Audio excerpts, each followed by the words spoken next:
Raden Ajeng Kartini adalah simbol perjuangan perempuan Indonesia. Ia juga merupakan pelopor dari gerakan emansipasi perempuan. Kartini dengan gigih membela dan memperjuangkan hak-hak kaum perempuan.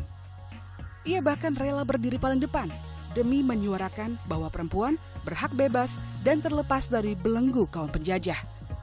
Ia optimistis perempuan tak semestinya dijajah oleh kaum pria. Namun, kebebasan perempuan pada saat itu sangat dibatasi. Budaya patriarki sangat didewakan pada masa itu. Kedudukan dan derajat perempuan dianggap lebih rendah daripada pria. Oleh karena itu, mereka tidak memiliki kebebasan sebagaimana yang dimiliki oleh kaum pria.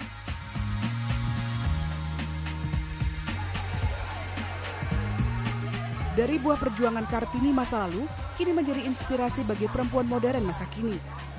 Namun bukan berarti perempuan masa kini hanya menerima hasil perjuangan dan ongkang-ongkang saja. Realitasnya, perempuan tetap perlu berjuang meneruskan visi misi sang Kartini.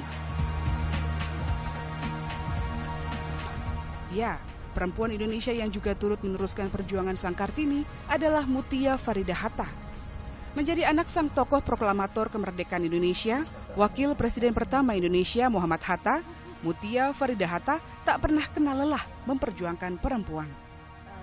Kalau saya sebagai Menteri Pemberdayaan Perempuan dahulu selalu mengatakan bahwa Ibu Kartini, Ibu Raden Ajeng Kartini itu adalah tokoh yang memberikan inspirasi bagi bangsa kita ini dan juga bagi pemerintah untuk memberdayakan perempuan Indonesia.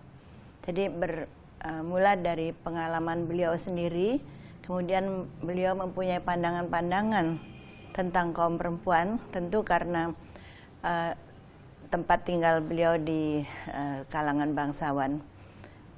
Waktu itu adalah Jawa, dan beliau juga umurnya tidak panjang, jadi pengalamannya terbatas pada kehidupan di lingkungan bangsawan, dan juga bagaimana di masa itu harus mengalami pingitan dan sebagainya, bagaimana perempuan bangsawan itu dipingit dan itu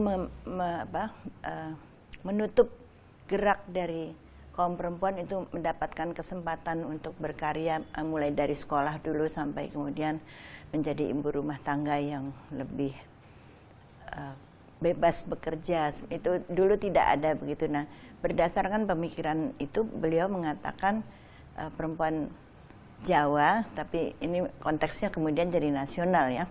Kita harus berpikir bahwa itu maksudnya adalah kaum perempuan Indonesia.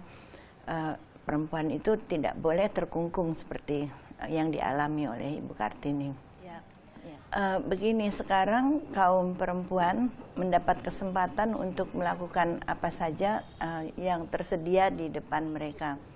Sebagian dari kaum perempuan kita memang masih terkungkung, masih mempunyai keterbatasan, baik dalam fasilitas maupun juga dari budaya. Nah, budaya ini yang berat ya. Dilarang suami atau keluarga yang laki-laki untuk melakukan hal-hal yang sebetulnya bisa mereka lakukan dan dengan senang pasti akan bisa dilakukan, tapi tidak boleh. Sampai dengan dandanannya pun diatur oleh kaum laki-laki dalam keluarga. Nah, tetapi ya artinya fasilitas, kesempatan, lapangan kerja, lapangan pendidikan itu terbuka, tapi andai kata pun ada biaya untuk menikmati semua fasilitas itu, tetap saja perempuan tidak boleh dilecehkan, perempuan tidak boleh tidak mendapatkan kesempatan yang bisa meningkatkan kemampuannya, pengetahuannya maupun harga dirinya. Mutia sendiri merupakan anak sulung dari pasangan Muhammad Hatta dan Rahmi Rahim. Mutia terlahir dengan nama Mutia Farida pada 21 Maret 1947 di kota Yogyakarta. Ia memiliki dua adik perempuan, yakni Gemala Rabiah dan Halida Nuriyah.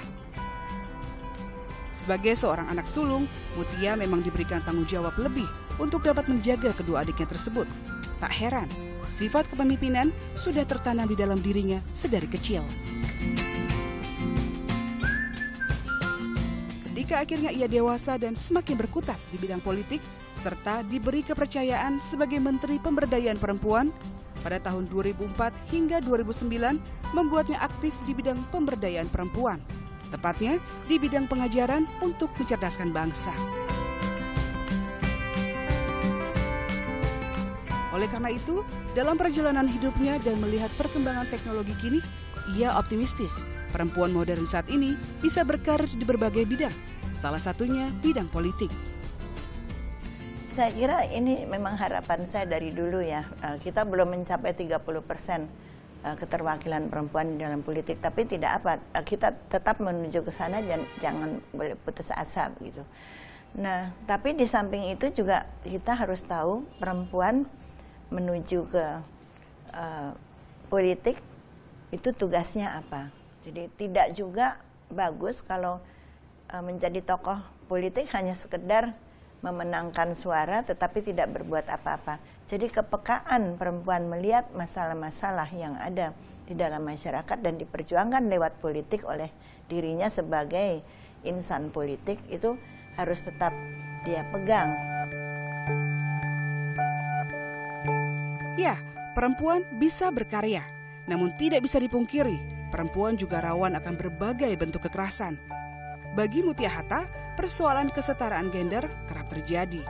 Pemerintah memang masih menggodok undang-undang kesetaraan gender, namun demikian, perempuan sendirilah yang harus menjaga diri, berjuang menempatkan diri sebaik mungkin, berpikir jernih, bekerja keras, dan tak lekas putus asa.